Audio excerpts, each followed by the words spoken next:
you went to the wedding yesterday. I did. I love what you said about dress where you want to be. That's when you need to start adjusting your diet. That's when you need to start adjusting your eating habits, your exercise. You have to learn to have some type of balance in your life. So as a leader, you got to learn how to do the things that are the hardest for you in front of others. Yes. I love it. Location, your budget, the space that you're looking for, all of that. Go ahead and purchase that house and work your way up to those other credit scores. Shopping therapy.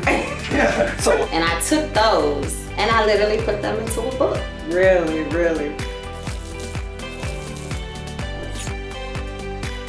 Thank you for joining us for another episode of the Let's Talk About It with Ayanna podcast. Today we have a wonderful guest. Her name is Madison Carter, and she is an entrepreneur, and she's actually going to introduce herself and talk a little bit about her business. So welcome, Madison. Hi. Hello. So sweet. And Kadisha Carter is Madison's mother. So we have Madison and Kadisha. And Madison, would you introduce yourself and talk a little bit about your business? Hi, I am Madison. I'm 13 years old and I run a macaron business. Awesome. So Madison, can you talk to the audience about what inspired you to open your macaron business during the pandemic? And I may be saying macaron, I'm country, so I'll say macaron sometimes, but you know what I mean. But during the pandemic, so. Well, me and my father were bored, so we started baking. We started baking cakes, we baked pies, but macarons was the one that we liked better. Really? Okay, so why did you focus mainly on the macarons? It was one of the harder things to do, and it was really fun. Really? Okay.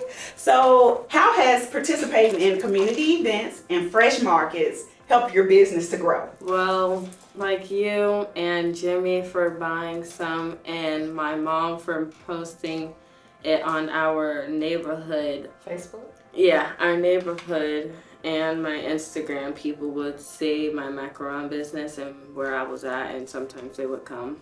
Okay, well, awesome. And I must say that I have definitely been a loyal customer. I had to stop ordering them. They taste delicious, but I wanted to lose weight for a lack of better words. But they were so good.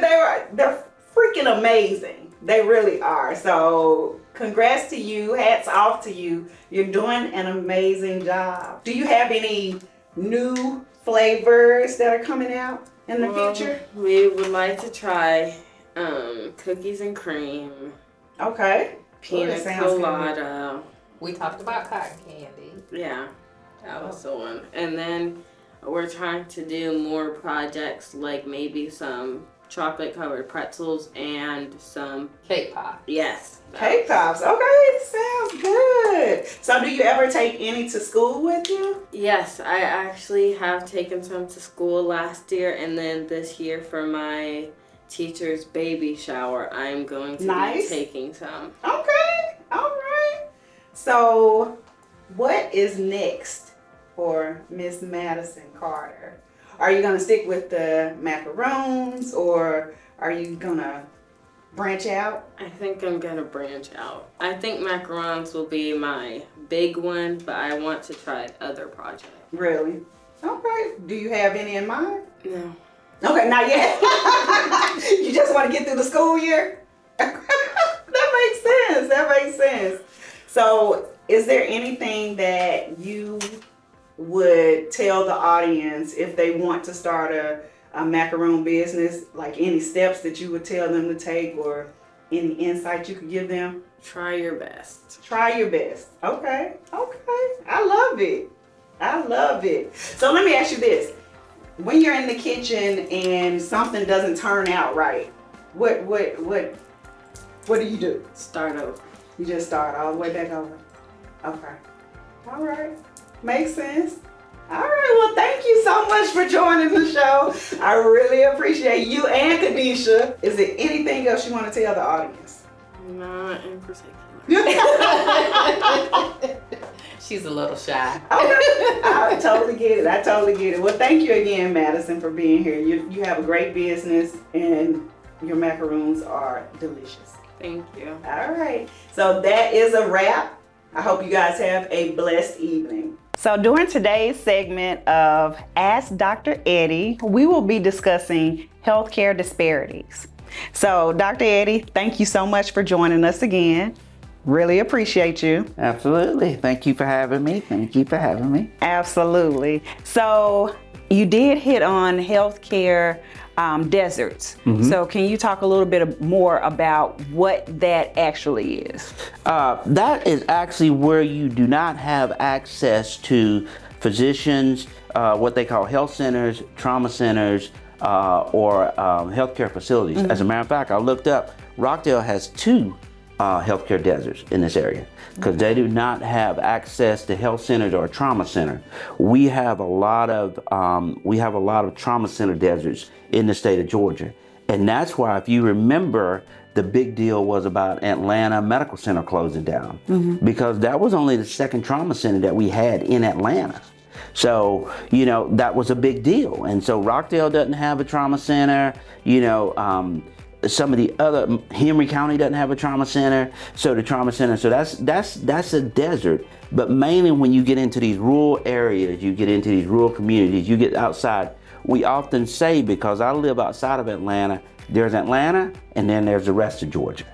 And because the rest of Georgia is very rural, it's really rural. Once you get outside these 15 or 17 metro counties or surrounding counties around Atlanta, you're talking, for instance, I work in a facility that's in Eatonton, where my hospital is 15 miles from the next hospital. And so we keep it open because it serves that community. Our next level 3 trauma center or health facility is over 50 to 75 miles away. So, we don't even have, when we have to send somebody, we have to send them by ambulance or either by helicopter. Right. If we have a real emergency at my critical access hospital. So you have certain pockets like that. And then you break that down because then you got to have some place to send these people. So then you start talking about doctor's offices. And then those are health deserts because one, if you got to travel more than 15 miles to get to a physician's office, you're in a healthcare desert, okay? And that's kind of the technical definition. If you're 15 to 20 miles away, you're in a healthcare desert. And then so, because you really don't have access, because the numbers say one family physician takes care of about 30,000 patients, or at least had 30,000 visits. Because we have that kind of encatchment area, because we have the largest share of office visits out of all physicians, okay? And, in a population-wise, because we're the first contact. And so, one of the things I did my geriatric fellowship down in Macon, and, they wanted me to stay in Macon, but my mentor was like, yeah, you need to go back to Eatonton because there are no geriatricians up here. I'm only 2 geriatricians on the lake out of that whole population. And we're more sparse than that. And so a geriatrician is someone who takes care of individuals 65 years and older. I tell the joke that I like my women a little older. That's the deal. So that's kind of it. But we're very spread out as well. I mean, and then if you start talking about specialists, endocrinologists, I mean, they're probably one in this area. It takes you 6 months to get into an appointment. A rheumatologist is 6 months to a year. A neurologist. I mean, there's just not enough. And so those are part of the desert as well, because again, that's when we're saying you don't have access to health care in order to really get taken care of or to elevate your level of care. But mainly it's around when you start talking about primary care and can I get into a clinic. So I would say to the population, there's nothing wrong with going to a community health center, a qualified, fairly qualified community health center, because one, the more patients they have, and it's supported by the federal government, and the more patients to go and the higher the acuity of their disease, the more they get paid for that patient visit, and they can take care of more patients. Really? Okay. And so they try to disperse them around. That's one way to access health care.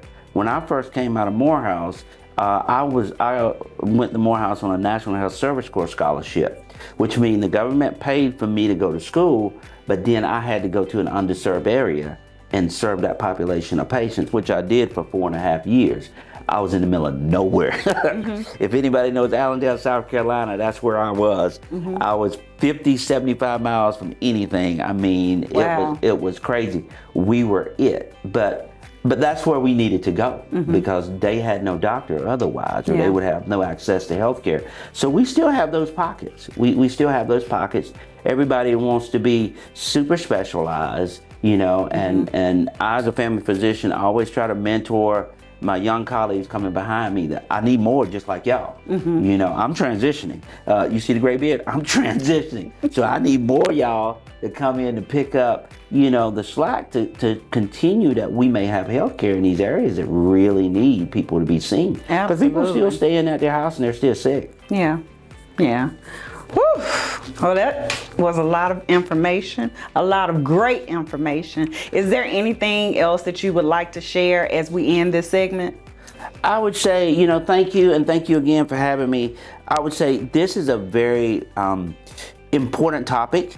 It's an important topic because we have to be aware, and people are not aware. They just look at their surroundings, but this is something that affects.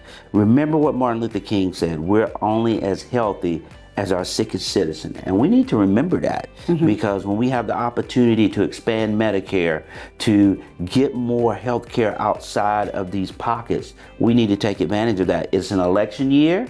You speak with your vote. And these are going to be some of the issues that, as you look at your representative, you need to be paying attention. Are they thinking about these things? Right. Are they thinking about how do I take care of a population? Because, you know, my mother, your family, we have family members that are aging. We have folk that need health care. We need access to health care. And so Absolutely. we need to be looking at these issues because these are really, they're political issues, but they're very health conscious issue, and unless we elevate everybody else, then we're never going to get to that level, and there's still a need. And remember what COVID did. It really showed us that there was still a great need for us to work on this. Absolutely. Well, thank you again, Dr. Eddie. Don't forget to like, subscribe, and comment. That way you won't ever miss a show.